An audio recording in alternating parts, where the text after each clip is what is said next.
Hello, everybody. It's Lenny Murphy with Green Book here with another one of our interview series. And today, my guest is Jeff Mailing, the co-CER of Isobar US. Hi, Jeff. Hi, how are you? Good, good, doing all right. It's Friday, so that makes life better, right? So, Absolutely. so Jeff, Isobar is probably new uh, a new company for most of the folks within the research space. So you've had an interesting journey over the last few years. Why don't you tell us a little bit about who you are and now how you've gotten into the insight space? Sure. Isobar is a global digital agency and I'll get back to the digital agency part in a minute about what that means, but we have about 5,800 people around the globe, 85 offices. I think we probably have more coverage than nearly any other agency out there. And in terms of what we do for clients, what digital agency means, that's a very broad definition today. You've got the McKinseys and the BCGs of the world entering the space. You've got Accenture and Deloitte, and then you've got the more traditional digital agencies. But what we really help our clients with is three main things. One is to do digital marketing campaigns, so to drive mainly to sort of drive acquisition of new customers and to drive increases in product sales. The and that's a traditional digital agency marketing function. But the other thing that we really do that is really the core of our business is designing and building experiences. And that ranges everything from redesigning every digital channel for enterprise rent-a-car to redesigning the logistics systems of the U.S. Air Force. And for us, it's really these very large scale transformations. And then that leads to the third thing that we really do, which is we help clients develop new products. And sometimes that new product, so for instance, at Bloomberg, we've designed and built uh, 10 new digital products for them. We helped them with a new law offering that's now a billion-dollar business. We helped them enter the sports analytics area. We also work on products that are more wearable, sort of physical to digital things, such as we helped Adidas or Adidas develop a running coach system similar to sort of Nike's, Nike Plus, but more sort of performance athlete type of thing. And we do a number of those sort of wearable to digital products. But we also help clients develop entirely new businesses. So we helped Wyndham this year try to reinvent the timeshare business, if you will. We helped Royal Caribbean develop an entirely new business called Gobi. So these are, new businesses that we help clients build, which really leads me to, why research and insights is so important to us, which is there was a couple of really top tier research agencies within the Dentsu network, which is our parent.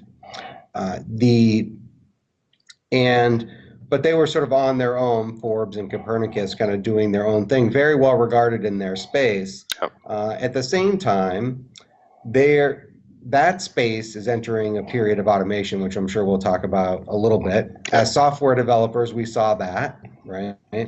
And the other trend is when we're out there developing these new products or new businesses for clients, we really felt like they needed more top tier research. We do traditional user experience research, contextual inquiry, interviews. That's even some sort of deep analytics, but we didn't have the really, really deep insights that we felt our clients needed to launch these new products. So, deep customer segmentation, choice analysis, pricing, right, emotional research, all those different types of things. So it really seemed to us like sort of a great marriage to bring those research capabilities a little bit closer to Isobar. Okay, very cool. So for those who don't live and breathe this, may recall a few years ago, Dentsu bought Copernicus, and then Copernicus and Forbes Consulting merged 2 years ago, and then this shift into Isobar has been in the last year. Is that about the right timing for everything? Yeah, that's correct. Yeah, Yes. yeah, So yeah. So full disclosure for those who are listening, I've been an advisor to Forbes Consulting for a very long time now, for about 5 years. So, uh, so just know that that's going to come out in some of the conversation, which is a good segue. So to as you mentioned around automation, um, as a digital agency, one of the first things that you did with Forbes was build this product of Mindsight Direct, which is taking that IP that Forbes is known for, and in the last week, right, last 2 weeks, I think, launching that as a standalone DIY tool, which is pretty unique in the industry. So, kind of what you want to talk a little bit about that, about Mindsight Direct, and the path that you've taken in thinking that it was time for that type of platform to exist. Sure. Well, the Mindsight product itself, the emotional research and emotional testing, and every time we go out to clients and talk to them about, the methodology that David Forbes developed, we get a lot of great feedback. And almost invariably, they ask, how can we get more access to this tool, right? And I think at the same time, there seems to be a trend in the overall industry towards automation, more self-service. And I think that's probably a trend towards maybe more cost-effective methods, but also perhaps clients wanting a chance to use a tool from, say, Isobar and a tool from somebody else, right?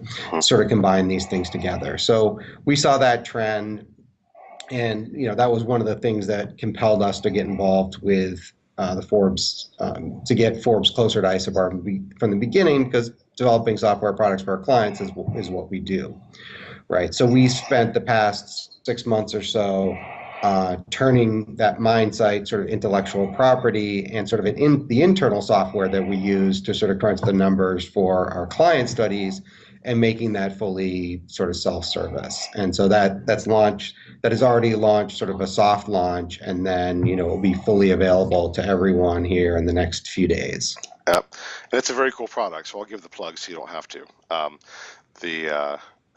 It's the first product that I've seen that allows for the level of depth around both the kind of the implicit, non-conscious approach, as well as that motivational matrix that I think was really what made Mindsight sing, that David had developed, the genius of combining those two things. So for those of you that are watching, you want to check it out, go look at for Mindsight Direct. But that's just the tip of the iceberg on what you guys are doing. So I know that you're also working on, because you create experiences, virtual reality and augmented reality have been part of what you've been developing, and you're piloting some tools right now that combine kind of the behavioral data and biometric data with VR. Can you talk a little more about that work that's been happening? Sure, absolutely. I think I think biometrics in the past, by the way, at least I'm not an expert researcher, but in getting to know the research space in the past year, it was sort of an either or with our Mindsight tool, right? So you sort of had the biometric camp, and then you had other techniques. And our view is that biometrics can be very additive, right? So we have a biometric lab, and as we all know, it's tough unless tools develop so that we could do it just like we're doing a Skype call. You can judge my biometrics like this. Until those tools develop, you still have to hook people up, right? Right. And so there's only so many. The thing about Mindsight is that it's fully scalable, global, but we still want to augment that with biometrics when we have a lab setting. So that's the background. I think the other thing that we're seeing in the space is this move towards augmented and virtual reality, and there's really no way today to sort of test that, right? So, if you're in a virtual world, what are the stimuli? So, and what are you reacting to? And it's a little bit more difficult than the typical sort of click things, because you're looking and all that, right? And it's 360 degrees, and so we are developing a method, and we're working with MIT Media Lab on this to measure that experience. So to combine virtual reality, biometrics, and even the Mindsight tool together to sort of measure how people react and respond. And the implications of that, it's quite academic right now, but if you think of the implications commercially, I think they could be fairly significant, such as testing retail experiences before you roll them out. I mean, everyone today goes and builds a test store and runs a whole bunch of people through it. first of all, do you know that you have the right people running through it, right? From a pure sort of research segmentation perspective. Also, it's Right. very expensive, right? So the ability to potentially develop new experiences in a virtual world, test those experiences, and iterate on them almost in real time, and then go to the physical realm, I think is quite attractive. Yeah, it's very cool. So Jeremy Pincus has been kind of driving that, and excuse me, I'm sorry. The Today it's 80. Yesterday it was 60. So Yeah, exactly. yeah. So the upcoming IIEX event, everybody knows about Inside Innovation Exchange, my conference series. The Jeremy's actually going to have one of the rigs that you guys are working on that have that combined, VR with the biometric sensors as well. So that'll be pretty cool for people to experience that themselves there at IIEX. So thank you. I know it's not cheap to set those up, so appreciate you sending them. No, I think it'll be fun, and I think there's still a lot of people who haven't experienced virtual reality, and we refer to people to ourselves sometimes as Sherpas, because you bring people in and you sort of let them experience virtual reality, and I don't think the light bulb really goes off until you spend a little time in it. And although the hardware is a little heavy and there's cords and stuff today, all that's going to get fixed, right? So. Yeah. And so I think it'll be a great chance for people to experience that, and then obviously take that next logical leap, which is, okay, how can we measure this experience, and how can we further the research that we do using virtual reality and biometrics together? So let's put on our futurist hats for a second, right? So obviously you guys are on the forefront of VR and AR, particularly as you're designing experiences from a marketing perspective. And you hear lots of different folks talk about the adoption level of VR and where are we. My personal opinion is that somewhere in the next 5 years is where it'll hit critical mass for as a consumer entertainment Mm-hmm. component. So I even right now, I probably need to buy a new computer, and I've already decided that when I do that, it's going to be a fully Oculus ready setup. It just doesn't make any sense to do anything else except to go ahead and prepare for that. But I'm also an early adopter.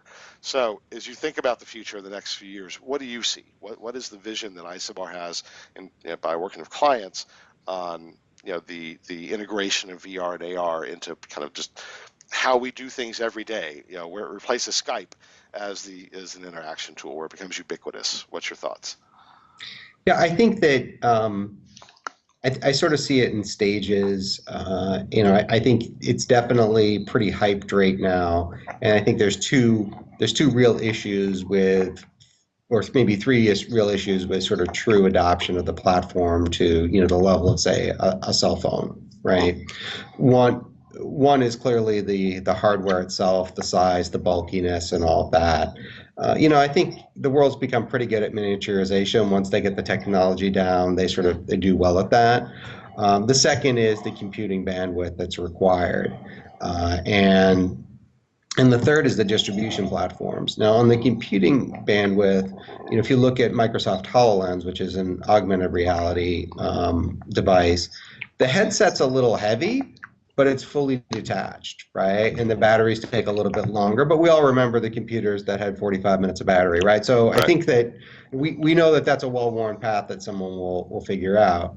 I sort of see that, and then obviously as they miniaturize these devices and eliminate the cord, there's also the cost coming down, right? I think we all know that will happen. I don't know if it will happen next year, if it will, as you say, it will be 3 or 4 years from now, but I think we know that path will continue, and that's pretty predictable, because if you look at televisions and cell phones and all of that, they all follow a similar trajectory. Right. Right now, the third piece is the distribution platform. So, is Facebook going to be the distribution platform for VR? Remains to be seen. Maybe it's for AR. Right. They sure want to be, though. They are certainly trying. There's some places like Steam out there which are really sort of nascent. The Sony VR, yeah. So they already have a bit of a lead, because that's a built-in game distribution network. So And I think content. everyone's What's right? that? And content as well, not just games. They're Yeah, actually, exactly. they're doing shows and everything now. They do Yep, shows and everything else, and I yep, think eventually they have a TV offering there. So they probably have the lead in terms of distribution. I imagine Xbox, they is sort of close behind them because they have to be. It's a pretty competitive marketplace. yep. I think it's those three elements as they come together. And I don't think, we don't have a crystal ball to say when. We just know that we need to get our clients ready.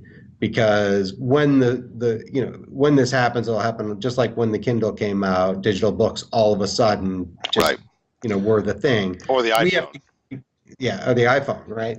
Yeah, We have to get our clients ready. And the iPhone wasn't just about the app on the phone, it was about all the technology that sits underneath it to distribute that content to the iPhone, right? yep, yep. So getting our clients like HBO and others ready for this multi-device world, it'll be very similar in VR.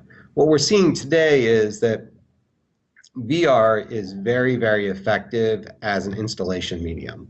So we had a product called Chevy Co-Driver that Uh-huh. you sit in the passenger seat of a Chevy truck and they take you through the paces. And we had, what they call a butt kicker speaker underneath it to sort of simulate going up and down. And we put even the product designers in the car, and they were fascinated by the experience. And I'll give you one example of that, which is most people don't use descent control, right? It's one of those things that you see in a car or truck, and you're like, okay, well, when does this ever happen? Because no one wants to go down a steep hill unless they have to, Right, right. right? You don't want to try it for the first time in situ. But the ability to have a professional driver sitting next to you in virtual reality and take you through the paces of going down a very steep sand dune or something like that, you get to really experience that car or truck in a very different way.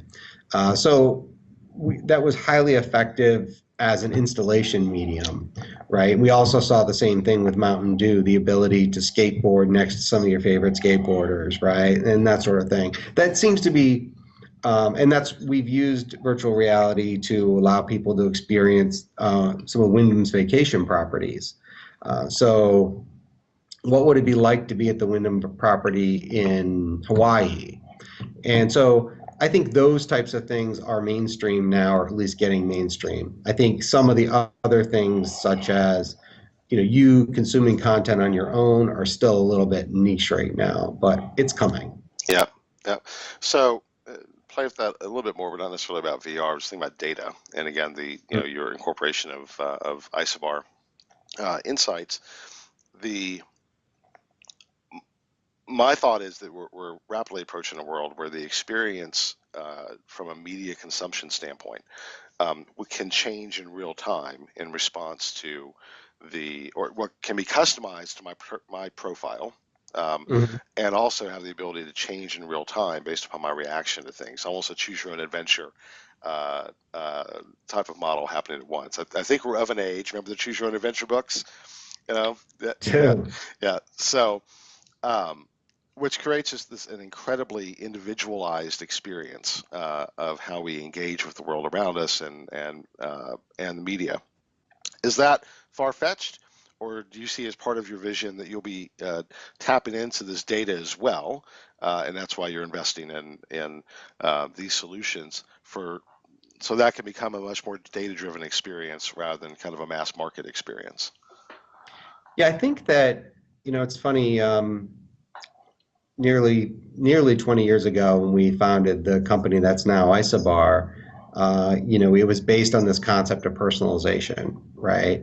But the personalization, the algorithms that we were using back then were pretty, just pretty basic, right? And I think that now we're sort of entering a new era of personalization, which is in my word, really true personalization, right? Which is, how can I really anticipate your needs based upon what I know about you? Right, before you even ask, right? Before you even ask, right? Yep. And we see that. I think we're going to see more and more of this, and some of it's a little clunky now, but it's getting pretty close. I walk downstairs in my building, and my iPhone assumes that I'm headed home and lets me know the best route to get to home, right? And I had a Pilates appointment, which wasn't even on my calendar, right? It was just a place that I went every week, and my iPhone anticipated that and let me know when it was time to leave because it was an appointment that I do periodically, right?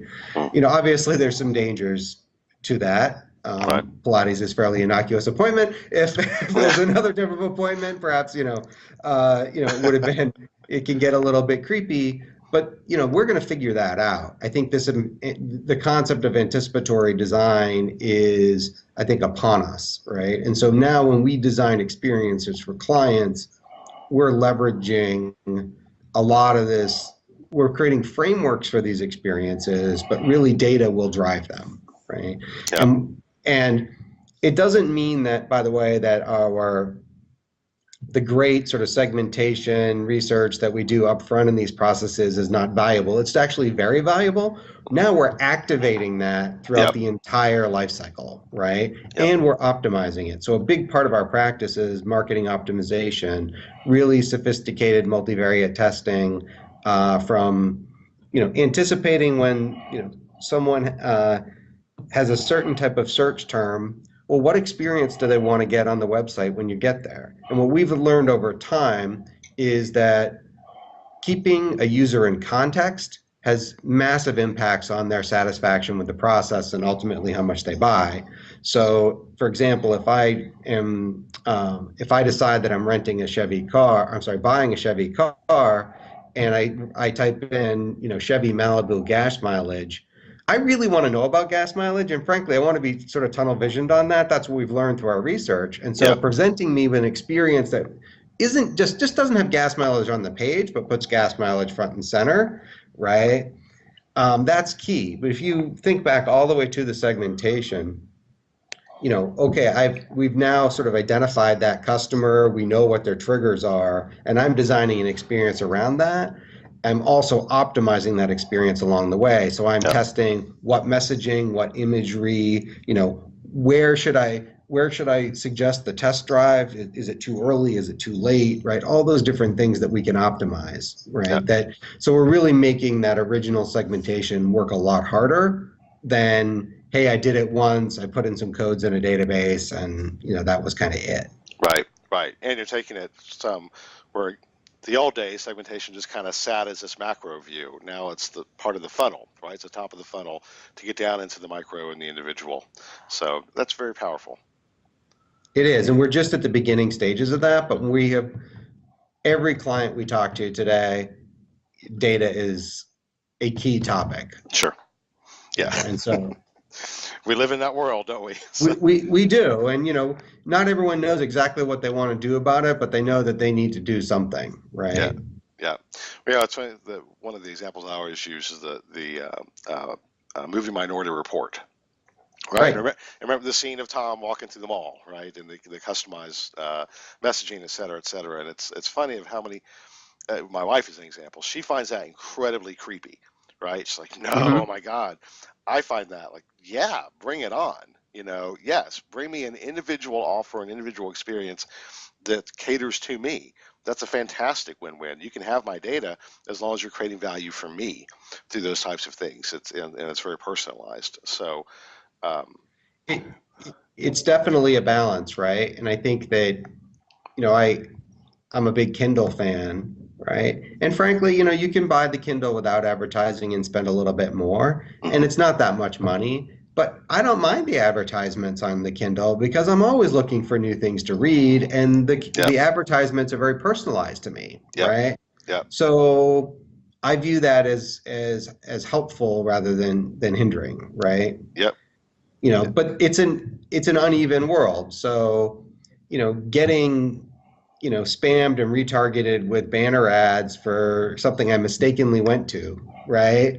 Or for pants that I already bought, that's where it gets annoying. But we're going to work those things out. Right. Technology is going to help us work those things out. Right. Or for things that are not even relevant to me at all. So like the mobile advertising, mobile games, I don't play mobile games, why am I getting these ads? So this is just annoying. You're just blocking my view. Move on.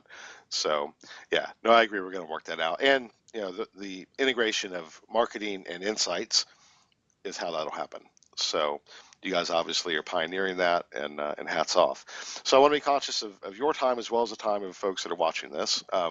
I think you and I could probably go on for a lot longer geeking out on some of these topics, but let's try and wrap up. Is there anything else as you think about, particularly from an insights perspective, over the next few years, things that you think you would like to see happen within Isobar Insights? Any things that you can give a hint on, new products, new solutions that you're going to be bringing to market? Thoughts around automation platforms, kind of expand out on My Site Direct, anything like that? I think that we want to better see. I think we've now taken on mindset, which is the emotional testing piece. I think our next area to explore is segmentation, right? So how can we make it faster? How can we make it a more living sort of entity? Yep. Right. And I think that there's still a lot of hard work in there and reflective work that goes in, and I don't want to sort of skip that to make it a hack, right? Right. But I do think that we need to put machine learning into our segmentation, and we need to figure out techniques to go faster and to make the segmentations more living and that sort of thing, right? And so that's sort of the next frontier for us. And then also we're working on what we call a solution area called customer engagement management. It's sort of the new CRM, if you will. It's data-driven experiences. How can we use the core data that we just talked about to drive more effective experiences,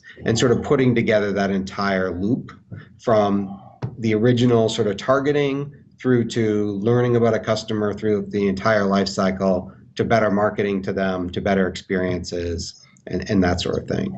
And we're sort of knitting that together is sort of a key focus for us in the next couple of years. Oh, that's fascinating. Well, so putting on my very individual hat, I'm grateful for the opportunity to be along for the ride a little bit in an advisory role. So thank you, at least so far. Please let me continue to be along for the ride, because that all sounds very cool. And for debuting some of that stuff at IIEX and through the blog and this interview, that's all fascinating stuff. So I think this will be the first of many talks that we have, hopefully, talking about new things that are coming down the pike. Appreciate your time. Thank you. Thank you very much. Take care. All right, you too.